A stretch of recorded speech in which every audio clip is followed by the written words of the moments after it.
The little child went up to his dad and asked him, "How much per hour do you earn at work, Daddy?" And the father was very surprised by the question, but appreciating the interest shown by his 7-year-old son, he replied, "If it is during normal working hours, it is €9. But if it's after working hours, it is €12."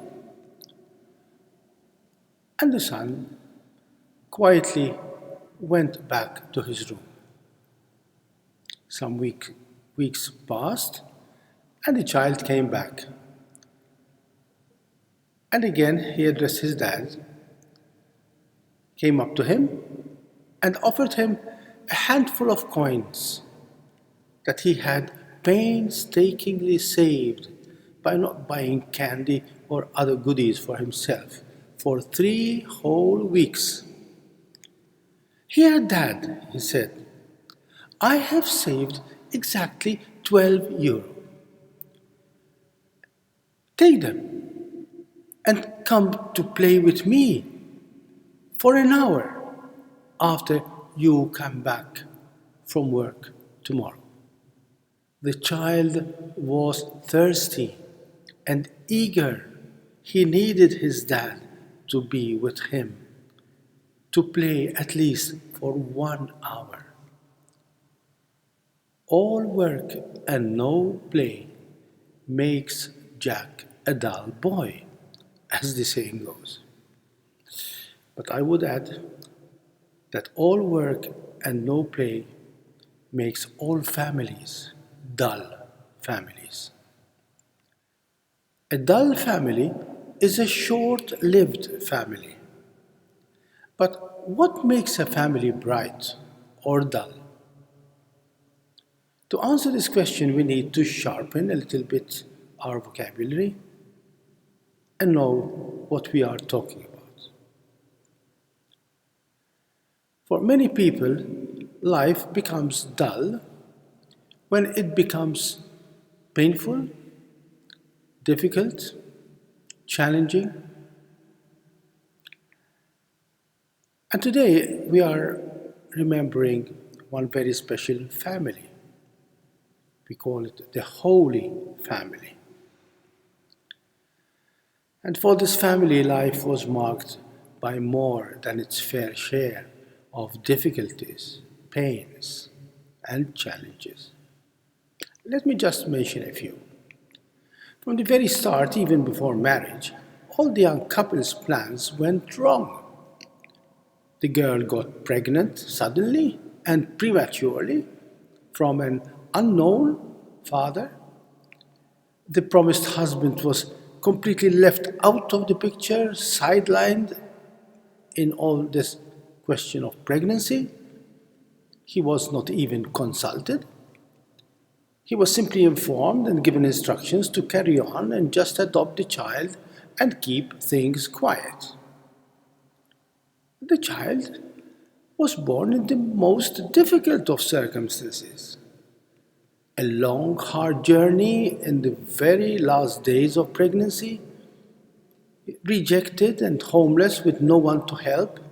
When the time came for delivery, Joseph had to play the midwife.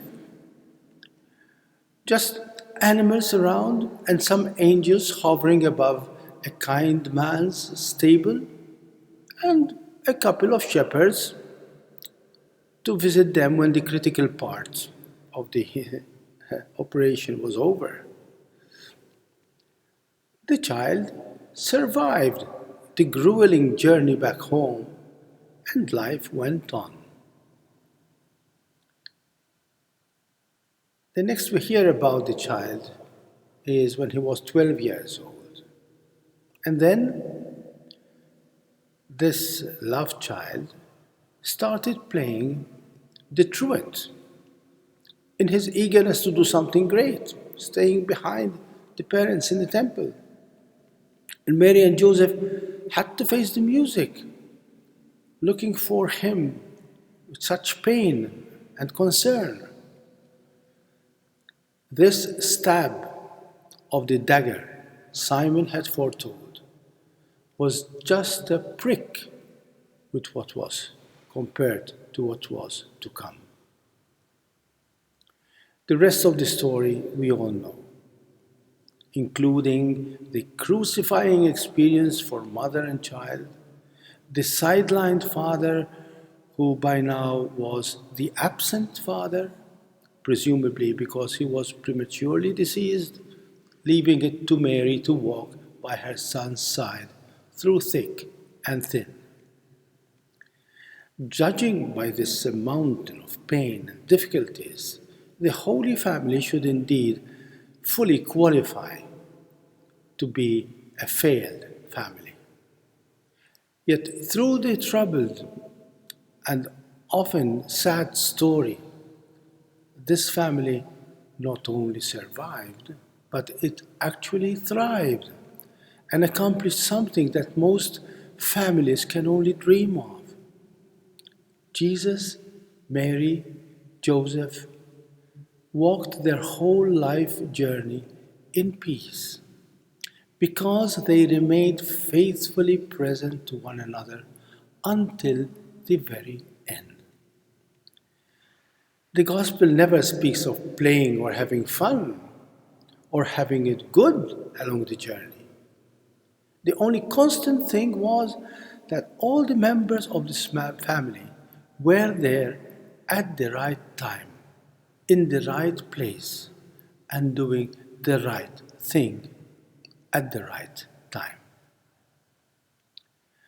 And the right time was always now and everywhere, from crib to cross, until death, not until death do us part, but until death becomes part of life. This is the definition of a truly great family. It is the faithful presence. Just be there for one another, with one another, for one another, whatever it takes, whenever it comes. How often, unfortunately, family life becomes like an overtime duty. We spend our lives working, seeking to find who we are in our professions, our careers, our social status, our fat wallets, our comfortable houses, and whatever other well-meaning but misguided targets society presents to our families. The most rare commodity in our times is time. We are so busy making a living that we don't have time to live. For someone who does not have time for others, no wonder that we no longer have tolerance for others. No wonder that our relations become fragile, superficial, temporary. Faithfulness becomes a dream, but it will not withstand the test of time. Children become more a burden than a bundle of joy. Life companions turn into temporary acquaintances, or entertainers, or playthings to be enjoyed or discarded at will. Pleasure replaces happiness. Our homes remain just empty, beautiful houses. The Holy Family is the whole family, an undivided, unbroken, and unsplit family. Yes, today, as always, this kind of family is still possible.